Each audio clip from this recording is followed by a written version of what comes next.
In our last lesson, we covered the 4 key numbers of health insurance. Today, we look at the environment where those numbers live. This diagram shows your plan type. Think of it as the container holding your deductible, coinsurance, out-of-pocket maximum, and copay. Most Americans cannot name their plan type. That blind spot costs the average person over $1,000 a year in unnecessary premiums. Your plan type sets the rules of the game.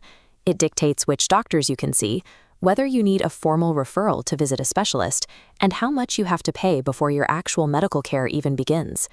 Choosing a plan comes down to one core trade-off. How much are you willing to pay upfront every month for the freedom to choose any doctor you want? In the United States, that choice is governed by an alphabet soup of 5 main options: HMO, PPO, EPO, POS, and the HDHP. Defaulting to the one that sounds familiar out of pure habit is a massive financial leak. Let's start with the HMO, or Health Maintenance Organization. If your priority is keeping monthly bills low, this is your baseline. This flowchart shows an HMO. You select a primary care physician. To see a specialist, you need their referral first. You must stay strictly inside the plan's network boundary. This tight control keeps costs low, passing savings to you through the lowest monthly premiums. On the other side of the spectrum is the PPO, or Preferred Provider Organization. Nearly 46% of workers default to this option. Looking at the PPO flowchart, the gatekeeper is gone. You can self-refer directly to specialists and maintain partial coverage outside the network. Purchasing that maximum flexibility guarantees the highest monthly premiums. This brings us to what we call the $1,200 question.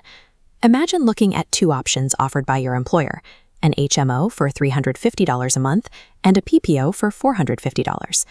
This chart breaks down that $100 gap. Over a full year, that's a $1,200 difference.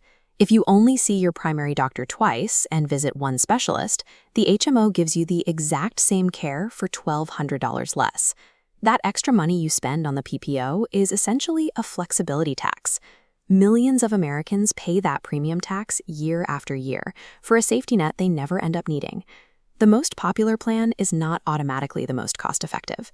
If you find the HMO too restrictive and the PPO too expensive, there are 2 middle ground compromises. This matrix maps the hybrids.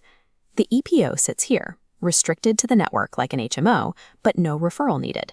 Then there's the POS plan. It requires a gatekeeper, but allows out-of-network travel if you pay a higher rate. Because both plans compromise on network boundaries or specialist access, they generally feature medium-tier premiums. If the absolute extremes don't fit your reality, these hybrids offer a customized balance of cost and freedom. The HDHP, or High Deductible Health Plan, functions as a financial threshold applicable to any of the plan types. For 2026, the IRS defines a high deductible as at least $1,700 for an individual or $3,400 for a family. People often look at those numbers and dismiss HDHPs as inadequate coverage, meant only for people who never go to the doctor. This higher deductible unlocks a health savings account, or HSA. Financial advisors love its triple tax advantage.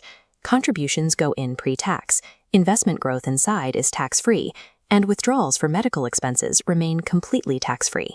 In 2026, you can shield up to $4,400 as an individual, or $8,750 for a family. For financially focused individuals with low medical utilization, the HDHP provides access to the most efficient tax shelter in America. Regardless of which plan type you have, there is a risk that catches even the most careful patients off guard: network adequacy. Being admitted to an in-network hospital does not guarantee that every physician who treats you inside that building is in-network. The hospital facility and your primary surgeon might be covered, but the anesthesiologist who puts you under, or the radiologist reading your scans, might be independent contractors billing out of network. Assuming a facility's network covers its entire staff is the quickest way to accidentally incur thousands in surprise medical debt.